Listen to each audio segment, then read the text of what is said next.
Hi guys, my name's Ashlynn Vieira. I'll be doing case number 6, Smith versus the City of Salem. I hope you enjoy. Jimmy L. Smith was an employee of the City of Salem as a lieutenant in its fire department. She worked here without any problems for 7 years until doctors diagnosed Smith with gender identity disorder. Smith is a transsexual, meaning she was born a biological male but has a female sexual identity. Then, her coworkers began making comments that her appearance and mannerisms were not masculine enough.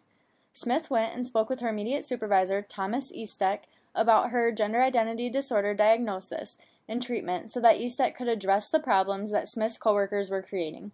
Shortly after, Eastek met with Walter Greenemeyer, the chief of the fire department. Even though Smith just wanted the problem solved quickly, Greenemeyer then went on to discuss Smith's condition with the law director for the city, Brooke Zellers. They wanted to terminate Smith, but knew they had no just reasoning, so they tried to force Smith into resigning by having physicians conduct psychological evaluations on 3 separate occasions, hoping that she would refuse to comply so they could fire her for insubordination. 4 days after, Smith received a right to sue letter from the Equal Employment Opportunity Commission. Greenemeyer suspended Smith for one 24-hour shift based on an alleged violation of an outdated policy. As a result of these incidents, Smith filed Title VII claims of sex discrimination and retaliation, equal protection and due process claims, and state law claims of invasion of privacy and civil conspiracy. It was then determined that Title VII does not protect transsexuals, so in turn, the district court judge dismissed all of Smith's claims and granted summary judgment for the defendants on the federal claims. Smith didn't give up, though, and she appealed the claim. On appeal, the Sixth Circuit first examined Smith's sex stereotyping claim in light of the Supreme Court's pronouncements in Price Waterhouse. The court found that Title VII's prohibition on discrimination because of sex bars gender discrimination. The court aptly observed that the district court relied on a series of decisions made before the Price Waterhouse decision that failed to include gender in the definition of sex. The Sixth Circuit recognized that limiting the analysis of sex discrimination to biological categories is inadequate and thus expanded the basis upon which sex discrimination is forbidden. The Sixth Circuit held that Smith's status as a transsexual did not bar her claim. The court also held that Smith sufficiently pled that her suspension constituted an adverse employment action.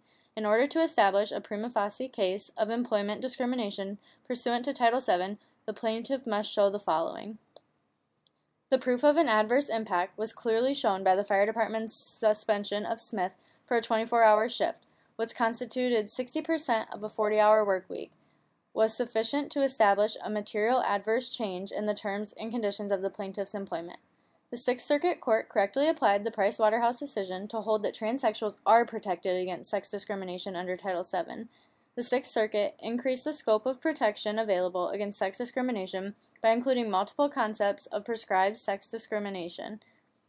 The Sixth Circuit's holding and reasoning in Smith represents a significant victory for transgendered people. By reiterating that discrimination based on both sex and gender is forbidden under Title VII, the court steers transgendered laws in a more expansive and just direction. So now the second question asks, what does Title VII have to do with this case? And Smith asserted Title VII claims of sex discrimination and retaliation, and transgendered people were not previously covered under Title VII until the Price Waterhouse case clarified what the term sex includes when Title VII states that it shall be an unlawful employment practice for an employer to discriminate against any individual with respect to his compensation, terms, conditions, or privileges of employment because of such individual's race, color, religion, sex, or national origin. The third question asks, what is the question the Court of Appeals is asked to answer? The Court of Appeals must answer whether or not sex stereotyping occurred as well as adverse employment action. The court then decides to rule in favor of Smith, and they held that her suspension constituted an adverse employment action. Because Smith had successfully stated claims for relief pursuant to Title VII, the judgment of the district court was reversed. The next question asks, says that the court hinges its decision on the Price Waterhouse case and why. The court hinges its decision based on the Price Waterhouse case due to it being a Supreme Court ruling that gave the definition of what the word sex could be considered. This case was presented in 1989 and recognized that sex stereotyping is unlawful sex discrimination under Title VII.